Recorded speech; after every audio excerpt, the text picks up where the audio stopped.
ونقول يا صباح الجمال والحلويات والوجوه الحسنات. يا خراشي ايه ده، بقول اشعار في القطط بتاعتي. يا جماله يا جماله.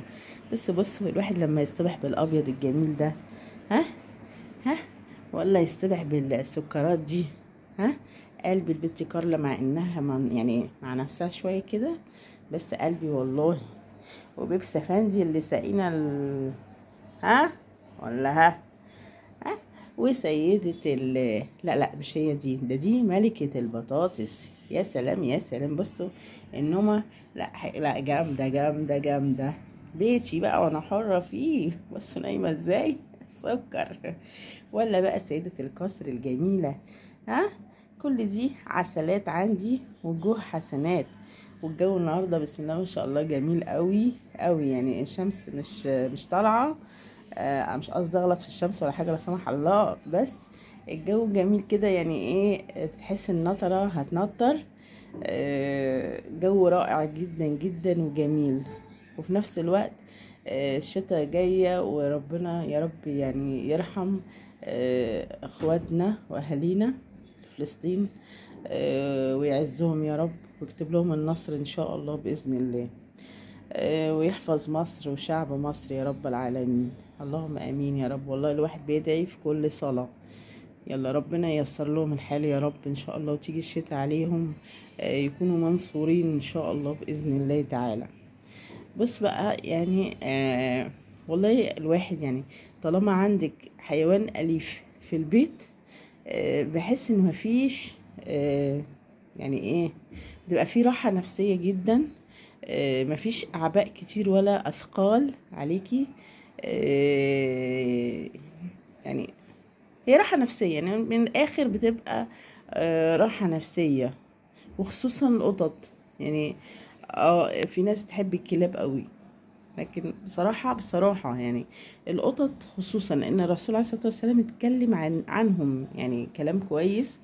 والقطط الوحيدة اللي ايه يعني الحيوان الأليف. الحيوان الأليف. الكلاب أليفة وكل حاجة، بس للأسف هو مكانهم الشارع، يعني أو يعني هو مكانهم مش مكانهم بيت. يعني الكلاب مكانهم ما بيبقاش بيت، يعني بصراحة يعني لا يجوز. انا بحس ان هو لا يجوز انه يبقى في داخل شقة زي كده.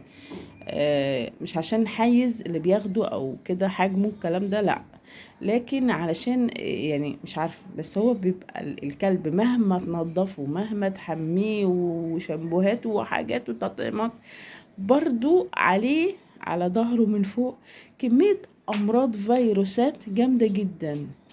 وانا كتير مش هتفق معاه في الرأي، بس ده اللي انا يعني سمعته، وده اللي انا يعني عارفين يعني الجراد. اصلا انا كان عندي المرحله دي، يعني كان في ناس قصادي هنا مربيين، للاسف يعني ما اقولكوش الجراد بتاع الكلب لازم ينزل يتهوى. لازم يا اما يبقى فوق سطح يا اما في جنينه يا اما، لكن ما ينفعش ان هو يتربى جوه شقه ابدا. الكلب ده حاجه تانية. لكن القطط دي تقدري عليهم، يعني القطط بنقدر عليهم بصراحة، يعني بنقدر ليهم حاجات كتير قوي الواحد يقدر عليهم. ماشي. طبعا اللي هيسألني يقول لي بقى فين شحبورة، معلش انا كترت عليكم في الكلام. اللي هيسألني يقول لي شحبورتي فين. تعالوا كده نبص على الواد شحبورة. الواد بس اللي بيعمل حمام عيب ما نجيبوش وهو بيعمل حمام. الواد شحبورة هنا شايفينه اهو، كان مطلع الخرطوم بتاع الغسالة اهو، صح يا خلصوا. يقول لي لسه ما فطرتش الشهالي، خلصي. عيني يا قلبي، عايز تفطر شحبوري؟ عايز تفطر يا شحبر؟ شحبر عايز تفطر؟ يقول لي يلا خلصي عشان انا جعان قوي. ها صباح الخير. بص بيصبح عليكم ازاي. يقول لي صباح الخير يا فنزاتي. شحبر بص صباح الخير، بيبص على بسيوني. شحبر ايه روحي. يقول لي يلا بقى اقفلي وفطريني عشان انا جعان. طب يا جماعه اروح بقى افطر شحبوره، ماشي، وارجع لكم ان شاء الله بفيديو جديد. واللي ما عملش اشتراك يا جماعه يعني لو عجبنكم الفيديوهات بتاعتي اعملوا لي لايك. واللي داخل عندي اول مره ومش عامل اشتراك يعمل اشتراك، يعني مش عيب يعني والله. مش هكلفه حاجه، هو لايك واشتراك بس.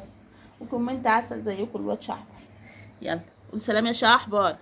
يلا يا جماعه، السلام عليكم.